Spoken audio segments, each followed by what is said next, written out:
రామాయణ ఉత్తరకాండ 89 సరిగ. ఇక్కడ బుధుడితో ఇలాదేవి సుఖజీవనాన్ని గడపటం, పురూరవుని యొక్క జననం గురించి చెప్పబడింది. శ్రుత్వా కిం పురుషోత్పత్తిం లక్ష్మణో భరతస్తదా ఆశ్చర్యమితి చాబ్రూతాం ఉభో రామం జనీశ్వరం. కిన్నర స్త్రీలుగా మారిపోయిన ఆ యువతులొక్క వృత్తాంతాన్ని విని మళ్ళీ భరత లక్ష్మణులు ఇద్దరూ కూడా ఇది చాలా ఆశ్చర్యకరంగా ఉంది అని మళ్ళీ రాముడితో అంటున్నారు. అథ రామ కథామేతాం భూయ ఏవ మహాయసః కథయామాస ధర్మాత్మా ప్రజాపతి సుతస్య వై. చాలా యశస్వి ధర్మాత్ముడైన శ్రీరాముడు కర్దమ ప్రజాపతి యొక్క కొడుకైన ఇలా మహారాజు యొక్క కథని ఇంకా అలా చెప్పటం మొదలు పెడుతున్నారు. సర్వాస్తా వితృత దృష్ట్వా కిన్నరీ ఋషి సత్తమః ఉవాచ రూప సంపన్న తాం స్త్రీయాం ప్రహసన్నివా. సోదరులరా, ఇలాదేవి తప్ప మిగిలిన వనితలందరూ కూడా పర్వత ప్రాంతానికి వెళ్ళిపోయారు. తర్వాత ఋషీశ్వరుడైన బుధుడు సర్వాంగ సుందరి అయిన ఆ ఇలాదేవితో కామ వికార సూచకంగా నవ్వుతూ ఇలా అన్నాడు. సోమస్యాహం సుధయితః సూతః సురుచిరాననే భజస్వ మాం వరారోహే భక్త్యా స్నిగ్ధేన చక్షుషా. ఓ సుందరవదన, నేను చంద్రుడి యొక్క ముద్దుల కొడుకుని. నా పేరు బుధుడు. భామిని, నువ్వు ఓర చూపులతో ప్రేమపూర్వకంగా నన్ను పొందు. అంటే మనకి కోరిక ఉంటే అవతల వాళ్ళకు కూడా అదే కోరిక మన మీద కలగాలని, మళ్ళీ మనల్ని అలాగే మనం ఎంత ఇష్టపడుతున్నామో ఇష్టపడాలి అని. అందుకే నన్ను నువ్వు ప్రేమగా స్వీకరించు అన్నాడు. తస్య తద్వచనం శ్రుత్వా శూన్యే స్వజనవర్జిత ఇలా సురుచిర ప్రఖ్యం ప్రత్యువాచ మహాగ్రహం. ఆ తోటి యువతులు దూరంగా వెళ్ళిపోయిన తర్వాత ఒంటరిగా ఉన్న ఆ ఇలా సుందరి నవగ్రహముల్లో ఒక్కడైన బుధుడి యొక్క మాటలు విని మృదు మధురంగా మళ్ళీ అతనితో ఇలా మాట్లాడుతుంది. అహం కామచరీ సౌమ్య తవాస్మి వసవర్తిని ప్రసాదే మాం సోమసూత యథేచ్ఛసి తథా కురు. ఓ చంద్రుడి కుమార, సౌమ్యుడా, నేను స్వాతంత్రును అంటే స్వేచ్ఛాచారిని. అంతేకాదు, ఇప్పుడు నేను నీదాన్ని. నీకు ఇష్టమైన రీతిగా నేను నిన్ను ఎలా సేవించాలో కూడా నువ్వే ఆజ్ఞాపించు. నీకు ఎలా నేనుంటే ఇష్టము, నిన్ను ఎలా నేను సేవించుకుంటే నీకు నచ్చుతుందో అది కూడా చెప్పు అని అడిగింది. తస్యాస్తదుద్భూత ప్రఖ్యం శ్రుత్వా హర్షముపాగతః స వై కామే సహత్తయా రేమే చంద్రమసః సూతః. ఇలాదేవి ఇలా అద్భుతమైన మాటలు చెప్పేసరికి బుధుడు ఎంతో సంతోషంతో కామవశుడై ఉన్నాడు. ఇప్పుడు ఎలా ఉంటుందంటే, మన కోరిక బలంగా ఉన్నప్పుడు వాళ్ళు ఎలా మాట్లాడినా ఏం పెద్ద బాధ అనిపించదు, ఇంకా మంచిగా అనిపిస్తూ ఉంటుంది. అదే మనకి ఇష్టం లేని వాళ్ళు మంచి మాట చెప్పినా సరే, వాళ్ళు ఎట్లా మాట్లాడినా సరే మనం భూతద్దంలో చూసినట్టు పెడార్థాలు తీస్తూ ఉంటాం. ఇక్కడ కామ వశమై ఉన్నాడు కాబట్టి ఆవిడ చెప్పిన మాటలు ఇంకా నచ్చాయి. సంతోషించి మళ్ళీ ఆమెతో ఇలా మళ్ళీ ఆనందంగా జీవితాన్ని గడిపాడు.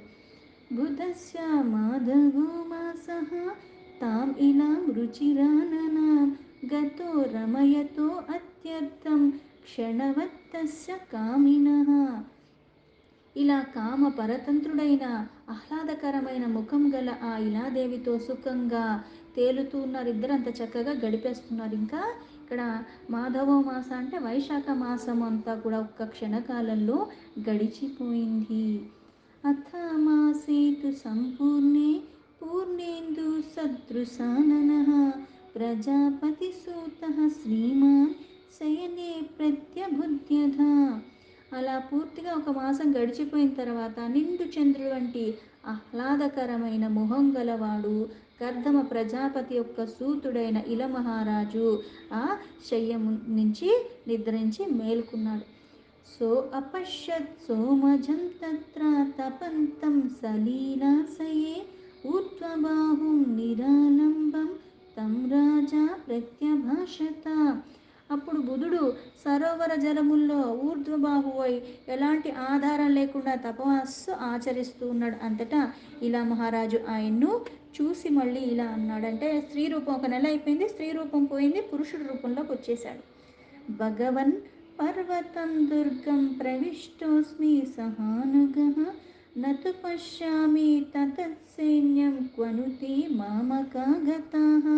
పూజుడా, నేను నా అనుచరులతో దుర్గడమైన ఇటువంటి పర్వత ప్రదేశానికి వచ్చాను, కానీ నా సైన్యం కానీ నా అనుచరులు కానీ ఎవరు ఏం కనపట్లేదే, వాళ్ళు ఎక్కడికి వెళ్ళుంటారు? తచ్చుత్వా తస్య రాజర్షిః నష్టసంజ్ఞక్య భాషితం ప్రత్యువాచ శుభం వాక్యం సాత్వయన్ పరయా గిరా. పూర్వస్మృతిని కోల్పోయి ఆ రాజర్షి ఒక్క మాటలు వినిన తర్వాత బుధుడు ఆయన్ని ఓదారుస్తూ మృదు మధురంగా మళ్ళీ ఇలా సమాధానం చెప్తున్నాడు.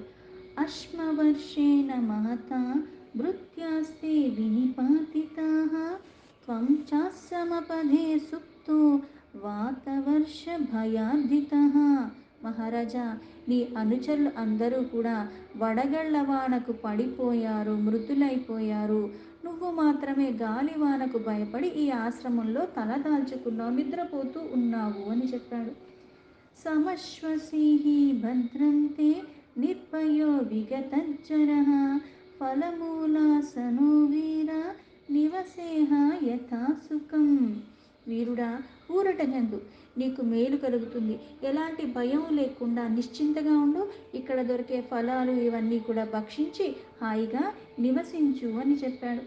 సరాజాతేన వాక్యేన ప్రత్యాశ్వస్తో మహామతిః ప్రత్యువాచ తతో వాక్యం దీనో భృత్యక్షయాదృశం.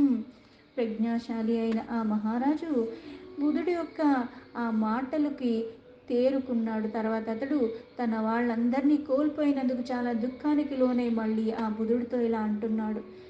త్యక్ష్యామ్యహం స్వకం రాజ్యం నాహం భృత్యేర్వినాకృతః వర్తయేయం క్షణం బ్రహ్మన్ సమనుజ్ఞాతుమర్హసి.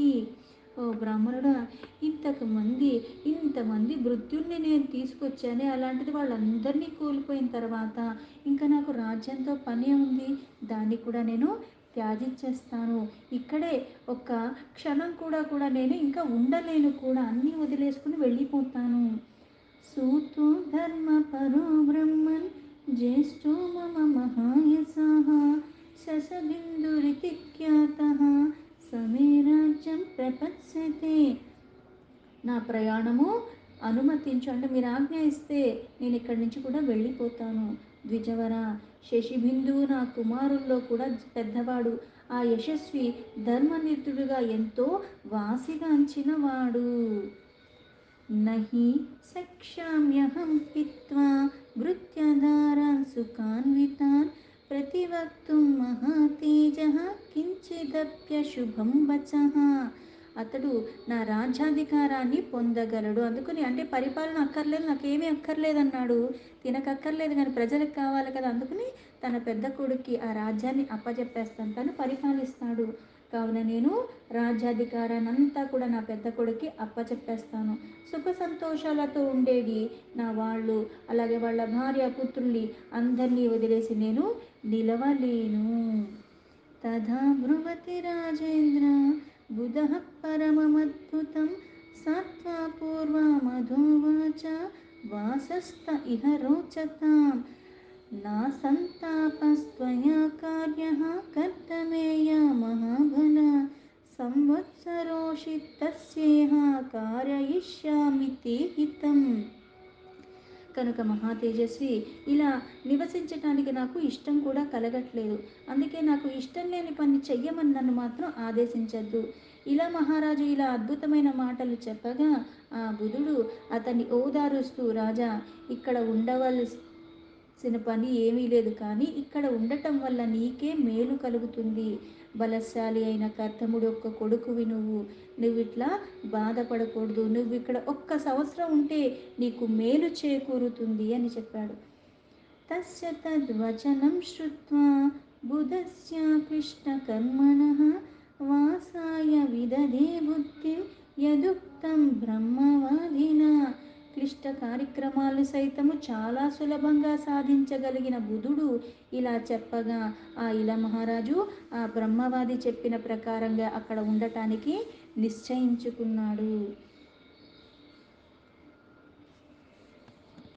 మాసం శాస్త్రీ తథా భూత్వా రమయత్యానిశం శుభా. మాసం పురుష భావేన ధర్మబుద్ధిం చకార సహ. అప్పటి నుంచి ఆ ఇల మహారాజు ఒక మాసం స్త్రీగా ఉండి బుధుడితో ఆనందంగా గడిపేస్తున్నాడు. తర్వాత మాసం పురుషుడిగా మారి ధర్మానికి కట్టుబడి మసలుకుంటున్నాడు. ఎందుకంటే ఆ స్పృహ ఇప్పుడు లేదు, పురుషుడిగా మారిపోయాక. స్త్రీగా మారిపోయాక మళ్ళీ పురుషుడి స్పృహ లేదు కాబట్టి.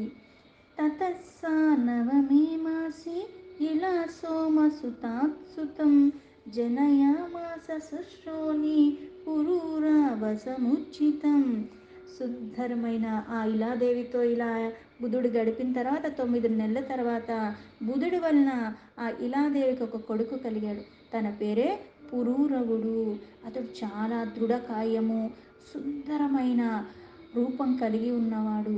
ఇలాదేవి యొక్క పుత్రుడు కలిగితే అతనికి వాని తండ్రి అయిన బుధుడి చేతుల్లో పెట్టింది ఇలాదేవి.